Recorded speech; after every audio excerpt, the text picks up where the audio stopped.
All good.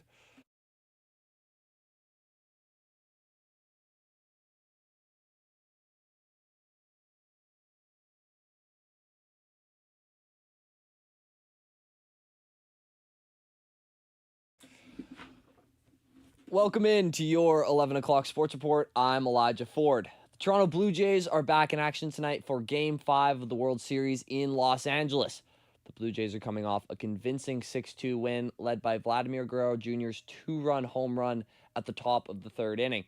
Dodgers manager Dave Roberts says the Blue Jays are a resilient group. They came back fighting, caught an early lead, and, Bieber, does what he does and used the cutter, spun us, minimized damage, limited traffic, and, we really didn't get a whole lot of good swings. Rookie Trey Savage will be starting as the Blue Jays look to grab a 3-2 lead in the series. The Dodgers counter with two-time Cy Young winner Blake Snell, who took the loss in Game 1.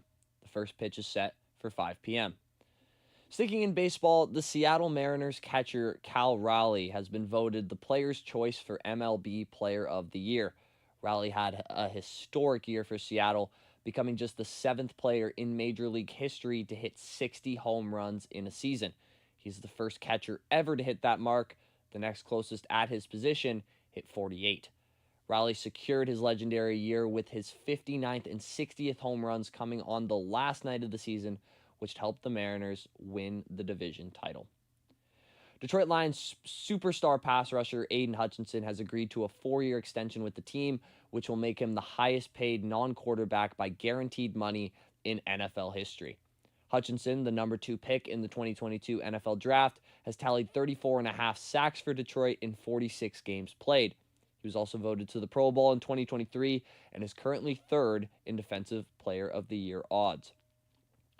The Utah Mammoth have agreed to terms with forward Logan Cooley on an 8-year extension carrying an annual value of $10 million per season.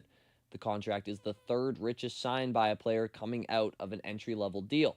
Cooley was drafted 3rd overall in the 2022 NHL Draft. The Pittsburgh native has scored 53 goals and 121 points in 168 career games, including 12 points in 11 games so far this season with the Mammoth. The NCAA now says it will delay a rule change that would have allowed U.S. college athletes to bet on pro sports.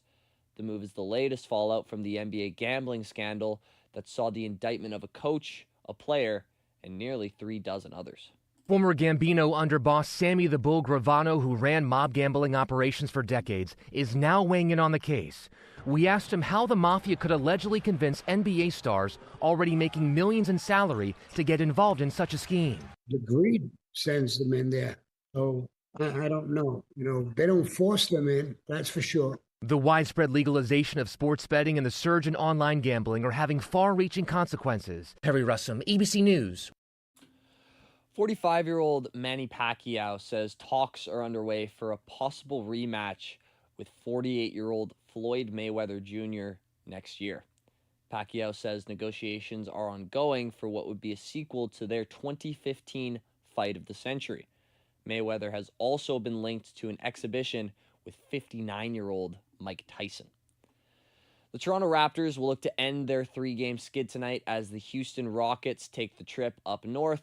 The Raptors are sitting at 1-3 through their first 4 games, allowing their opponents to score 125 points per game.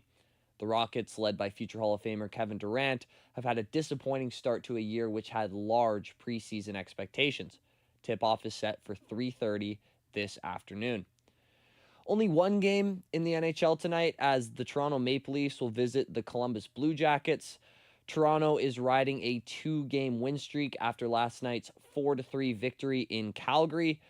Columbus has also won 2 straight, edging Buffalo 4-3 in overtime last night, which saw all 32 NHL teams participate for the last time this season. Thank you for tuning in to your 11 o'clock sports update. I've been Elijah Ford for BCIT's The Crow.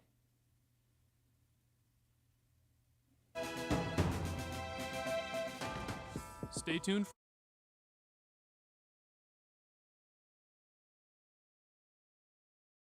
the hands-on part of the program is the main thing that drew me to the program, and it's the main thing that I'm taking away from this program.